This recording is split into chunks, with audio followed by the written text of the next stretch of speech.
Bueno, buenas noches amigos. Continuando con las presentaciones, a continuación vamos a ver la alimentación de la mujer durante el ciclo menstrual. Como sabemos, el ciclo menstrual es un indicador en el cual las mujeres van a poder observar las diferentes facetas de su naturaleza. Como sabemos, el inicio de la menstruación, bien llamada como menarca, va a inducir cambios fisiológicos en la mujer y prácticamente la presencia de la menarca va a generar que la mujer sea hormonalmente madura para así poder llevar a cabo la concepción de un bebé. Por lo tanto, tenemos que cada 28 días el cuerpo de la mujer va a pasar por una gran cantidad de cambios hormonales, fisiológicos, incluso conductuales, que van desde el cansancio, dolor de abdominal, irritabilidad, entre otros. Sin embargo, debido a la diversidad genética entre el sexo femenino, existirán diferencias en la sintomatología. Así que va a existir algunas mujeres que no van a presentar los mismos síntomas de ciclo menstrual. Como podemos ver en la siguiente tabla, en un estudio realizado en el 2003 en la Ciudad de México, vemos cómo efectivamente a la edad de 12 y 13 años aproximadamente se inicia el ciclo menstrual, ¿sí? Mientras que la vida sexual, ¿sí? En la población, que fueron 936 mujeres, se observó que el inicio de la vida sexual fue de entre los 20 años y los 22 años aproximadamente.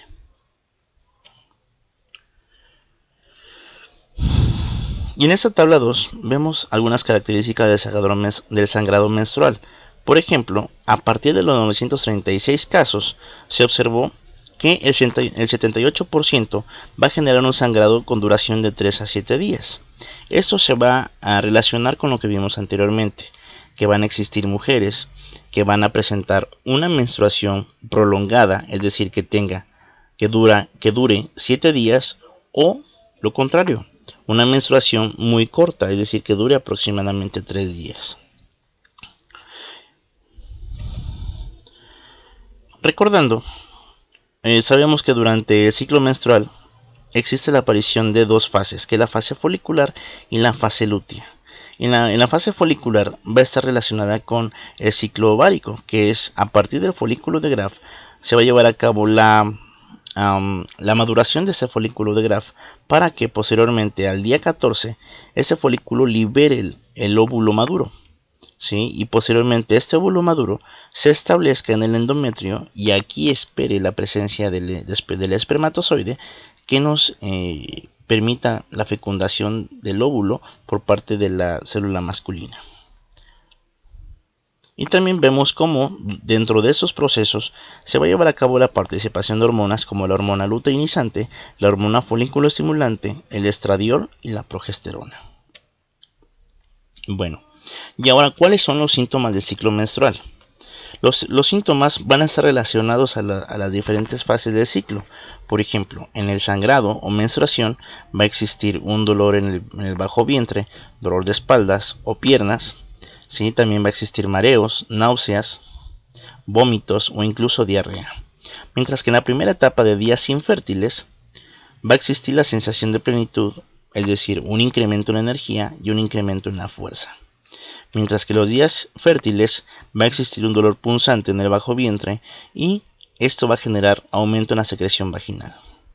Mientras que los días infértiles, en la última etapa, se va a presentar el síndrome premenstrual, el cual va a generar o va a preparar el organismo para el siguiente ciclo menstrual, en donde se va a presentar, por ejemplo, tristeza, melancolía, falta de concentración, hinchazón en el bajo vientre, retención de líquidos, inflamación, dolor de las mamas, acné, vómitos, dolor de cabeza, irritabilidad, nerviosismo y depresión.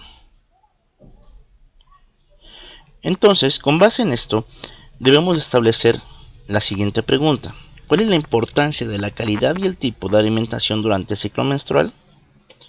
Sabemos que la calidad de los alimentos van a ser importantes debido a que estos pueden ayudar a mejorar los síntomas que se presentan durante el ciclo menstrual, o incluso pueden incrementar más las molestias en el caso de algunos alimentos irritantes.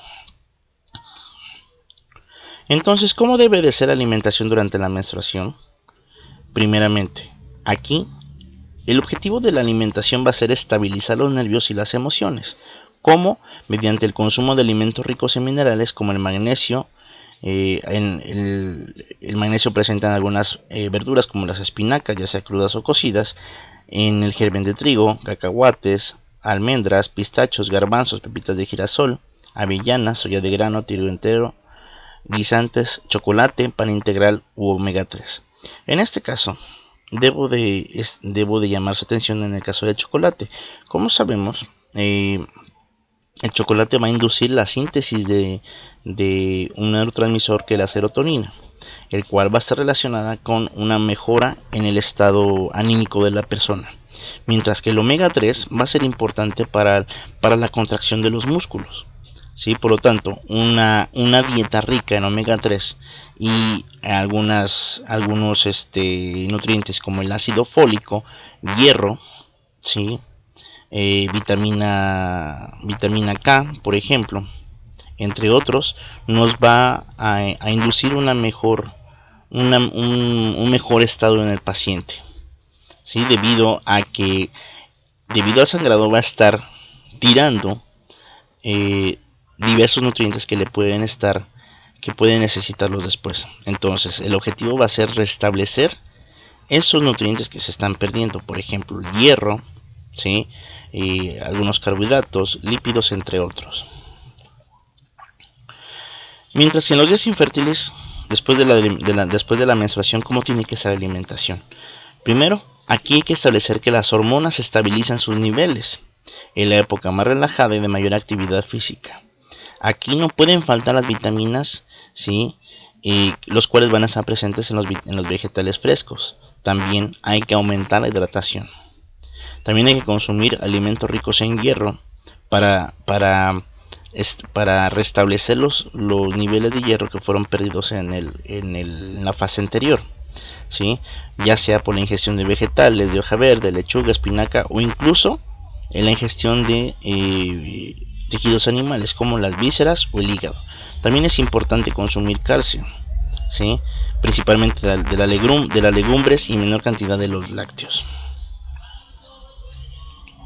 Y en los días infértiles, ¿cómo debo alimentarme? Aquí sabemos que las hormonas comienzan a realizar su cambio, ¿sí? Es decir, empiezan a incrementar y por lo tanto incrementan las emociones. Aquí la principal fuente de alimentación van a ser las proteínas animales presentes de carnes, pescados, langostas, mariscos y de productos lácteos como el queso. ¿Para qué van a servir las proteínas aquí? Nos van a inducir para la síntesis de nuevas hormonas o incluso la síntesis de nuevos neurotransmisores, los cuales nos van a permitir tener una mejoría en cuanto al proceso del ciclo menstrual. Y durante el inicio del síndrome premenstrual, ¿cómo tiene que ser la alimentación? Primero, de los días 17 al 23, los niveles de progesterona se encuentran modificados y por lo tanto las actividades del cuerpo van a disminuir, incluyendo la actividad intestinal. Entonces, aquí van a existir casos en los cuales las personas o las mujeres pueden tener una lenta actividad intestinal generando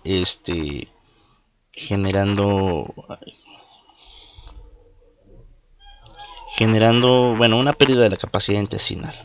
Entonces, ¿qué es lo que hay que hacer? Hay que consumir alimentos más livianos y de fácil y de rápida digestión y con altos contenidos de fibra, como arroz integral, cebada, vegetales de hoja verde, pastas y agua. Hay que tomar más de 2 litros diarios. Es importante establecer que durante todo el ciclo menstrual hay que consumir grandes cantidades de agua para evitar la deshidratación. Y en el día del 24 al 28 va a existir el síndrome premenstrual. Para esto, la alimentación tiene que ser liviana y relajante. Aquí hay que evitar el consumo de alimentos irritantes, como por ejemplo evitar alcohol, comidas pesadas o con altos contenidos de azúcares y grasas, abstenerse de comer carbohidratos, Entonces, aquí se va a requerir de una buena cantidad de proteínas que se pueden obtener de granos enteros y de carnes rojas, principalmente carne magra. ¿Para qué? Para la síntesis de nuevas hormonas que se van a utilizar para el inicio del siguiente ciclo menstrual. Entonces, con base en esto que vimos, ustedes alumnos, ¿cuáles serían sus recomendaciones para una paciente que está pasando en su periodo menstrual? Esta pregunta se las dejo de tarea para la discusión en clase. Por mi parte es todo, amigos, espero les haya gustado los temas. Les envío un saludo, ya saben, estoy para servirles. Buenas noches.